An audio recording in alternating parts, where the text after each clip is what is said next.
And there was given unto him a mouth speaking great things and blasphemies, and power was given unto him to continue 42 months.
I would like, if I may, to take you on a strange journey.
Smile is in the lower spatial frequencies.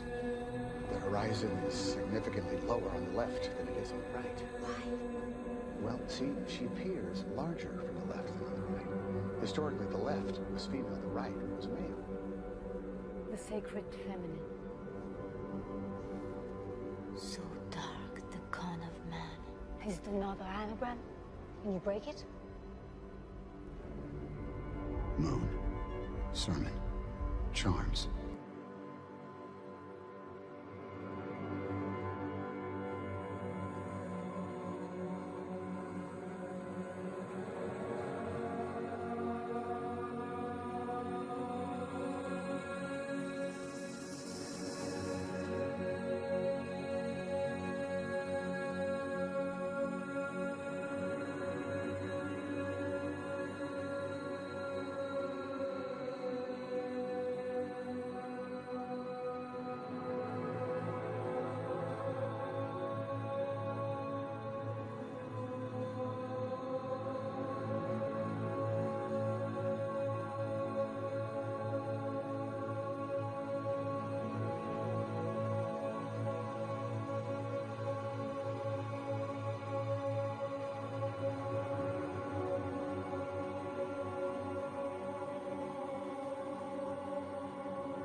This is the original icon for male. It's a rudimentary phallus. Quite to the point. Yes, indeed. It's known as the blade. It represents aggression and manhood. It's a symbol still used today in modern military uniform. Now, as you would imagine, the female symbol is its exact opposite. This is called a chalice. The chalice resembles a cup or vessel, or more importantly, the shape of a woman's womb. It is quite literally this ancient symbol of womanhood. And in this case, a woman who carried a secret so powerful that if revealed, it would devastate the very foundations of Christianity. You're saying the Holy Grail is a person? A woman? And it turns out that she makes an appearance right there. Theories. There are theories. Notice how Jesus and Mary are clothed. Mirror images of each other. The mind sees what it chooses to see. Mirror images of each other. The mind sees what it chooses to see.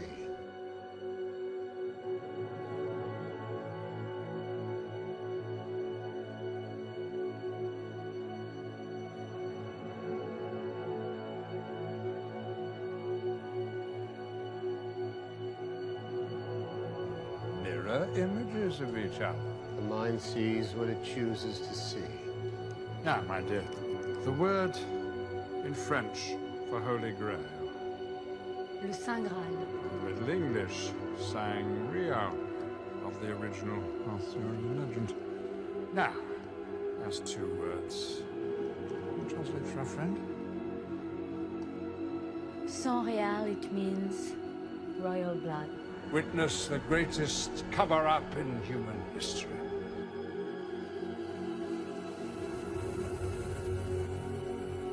This is the secret the Priory of Sion has defended for over 20 centuries. They are the guardians of the royal bloodline. Keepers of the proof of our true past. They are the protectors of the living descendants of Jesus Christ. There's so many brilliant things in the Bible, and you can read it over, and many people have done this and they've led their life that way, but you can read it hundreds and hundreds of times. You know, David, they say great art, like the Mona Lisa. Some people, they look at it and it doesn't look as great at the beginning, and then they'll look at it. By the time they see it many, many times, it becomes the most, they can't take their eyes off it. Whereas art that's not great, you look at it, it looks beautiful at the beginning, but you get tired of it. The Bible is special. The Bible, the more you see it, the more you read it, the more incredible it is, and the more you realize. It's like a great, you could say, I mean, I don't like to use this analogy, but like a great movie, a great, incredible movie.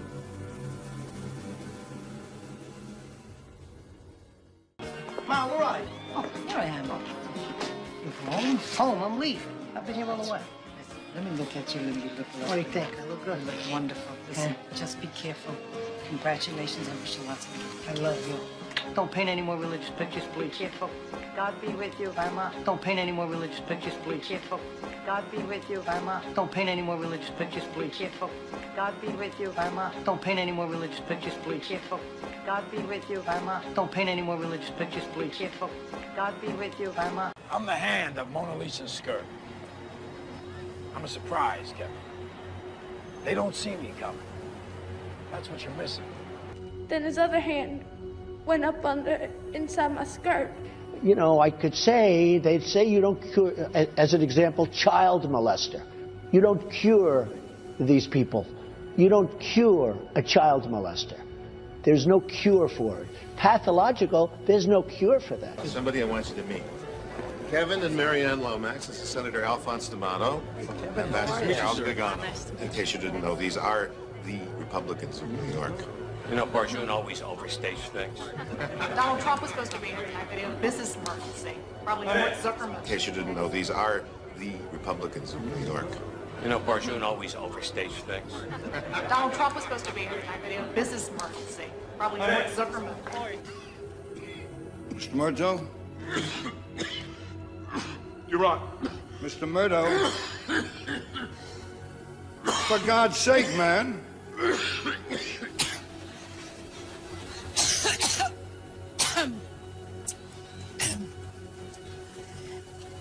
Every time I think about Trump, I get allergic. Why do we have to keep going? Because it needs to be clear, Mr. Cullen. Because I need to know and understand exactly what happened. You're standing there. You look down. There's the gun.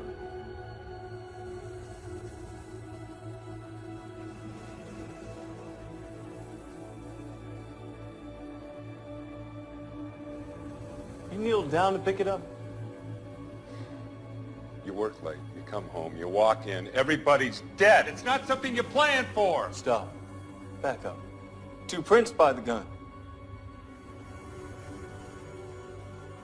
Right hand, right knee.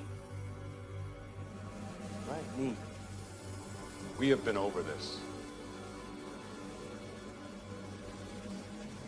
I'm trying to picture it. I'm trying to picture it. Your hand came from inside and underneath. I'm the hand of Mona Lisa's skirt. I'm a surprise, Kevin. They don't see me coming. That's what you're missing. And I'm talking to my friend who I'm sitting to and across from on my left side. I'm very clear on this. This is the vivid part for me. So the person on my right, who unbeknownst to me at that time was Donald Trump, put their hand up my skirt. Your hand came from inside and underneath. I'm the hand of Mona Lisa's skirt. You ever ask God for forgiveness? That's a tough question. I don't think in terms of, I'm a religious person. Shockingly, because people are so shocked when they find this out. I'm Protestant, I'm Presbyterian. And I go to church and I love God and I love my church. And Norman Vincent Peale, the great Norman Vincent Peale was my pastor. The Power of Positive Thinking. Everybody's heard of Norman Vincent Peale. He was so great. He would give a sermon you never wanted to leave. Sometimes we have sermons, and every once in a while we think about leaving a little early, right, even though we're Christian. Dr. Norman Vincent Peale, Frank, would give a sermon.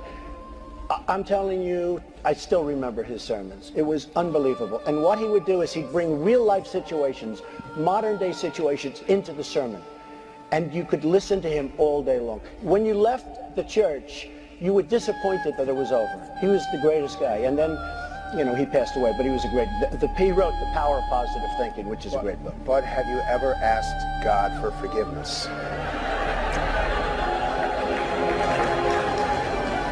I'm not sure I have. I just go and try and do a better job from there. I don't think so. I think if I do something wrong, I think I just try and make it right. I don't bring God into that picture. I don't. Now, when I take, you know, when we go in church and when I drink my little wine, which is about the only wine I drink, and have my little cracker, I guess that's a form of asking for forgiveness. And I do that as often as possible because I feel cleansed.